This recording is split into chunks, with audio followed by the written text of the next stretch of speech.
কি করবেন? গণ্যমান্য ব্যক্তিদের সঙ্গে কথাবার্তা বলে থানায় অফিসার ইনচার্জের কাছে একটা লিখিত অভিযোগ স্যারকে অবগত করা হয়। এরপর স্যারকে অবগত করা হয় এবং তার পরামর্শে লিখিত পত্রটি জমা দেওয়া হয়। পুলিশের কাছে আমার চাওয়া হচ্ছে যাতে সুষ্ঠু তদন্ত করে দোষীদের উপযুক্ত শাস্তি প্রদান করে সাজা প্রদান করা হয়।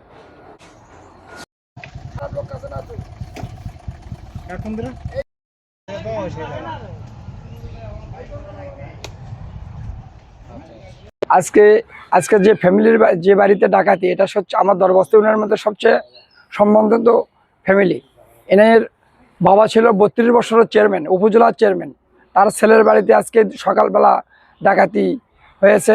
এজন্য গ্রামের লোকজন খুব ক্ষিপ্ত এবং আমরা প্রশাসনের কাছে বারবার আকুল আবেদন করতেছি যাতে এই আজকের এই ডাকাতি বা যারা করছে তারা যেন অবশ্যই আমরা 24 ঘন্টার মধ্যে তারা যেন আইনের আওতায় নিয়ে আসে। না হলে গ্রামবাসী কিন্তু আমরা রোডে দাঁড়িয়ে যাবে এবং আর আমরা ন্যায্য বিচার চাই এবং এই ন্যায্য বিচার করতে হবে। প্রশাসন যদি না করে আমরা বিএনপির পক্ষ থেকে, বিএনপি ও অঙ্গ সহযোগী সংগঠন সবাই রাজপথে নামে আজকে এই বাড়ির যাই ডাকাতির উচ্ছেদ যেন হয় সেটা আমরা মোকাবেলা করবো ইনশাআল্লাহ।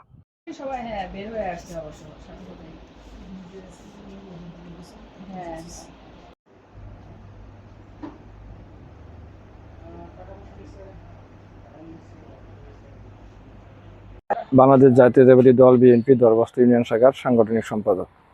আর নয়ন চা হচ্ছে আমার ইউনিয়ন বিএনপিরই সিনিয়র সহসভাপতি, আসলে ওনার বড় ভাই।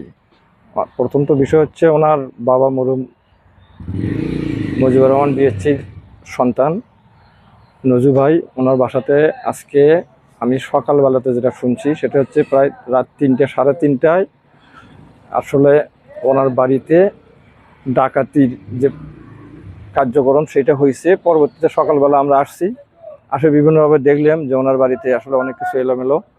পাশাপাশি ওনাদের কাছ থেকে যেটা শুনলাম যে তাতে আসলে কতিপয় কিছু লোকজন আসে ওনাদের বাড়িতে সরল অঙ্গ সহ টাকা পয়সা বিভিন্ন কিছু ওনাদের নিয়ে গেছে এবং বিভিন্ন ভয়ভীতি অস্ত্রের মুখে ভয়ভীতি দেখে আসলে ওনার বাড়ি থেকে ডাকাতি করা হয়েছে।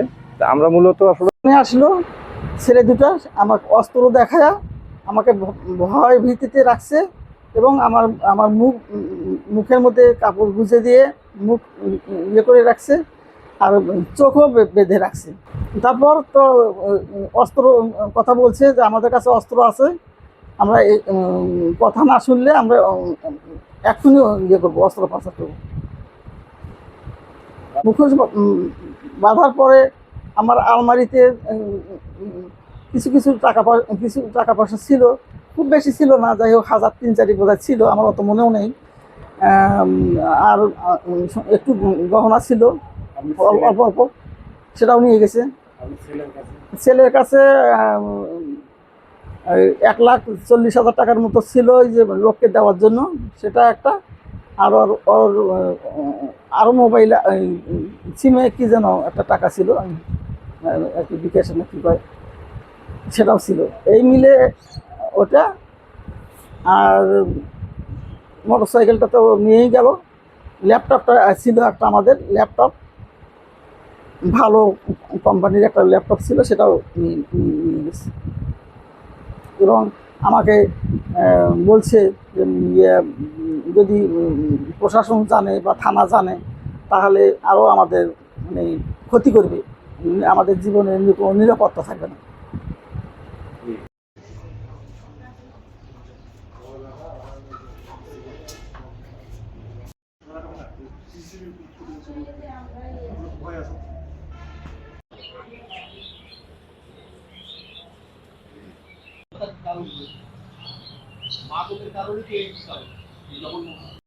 থানা দরবস্ত ইউনিয়ন 2 নম্বর ওয়ার্ড মোস্তাফিজ আহমদ নজরুল সাহেবের বাড়িতে আজকে রাত্রিরে প্রায় আনুমানিক রাত 3:30টায় ডাকাতি হয়।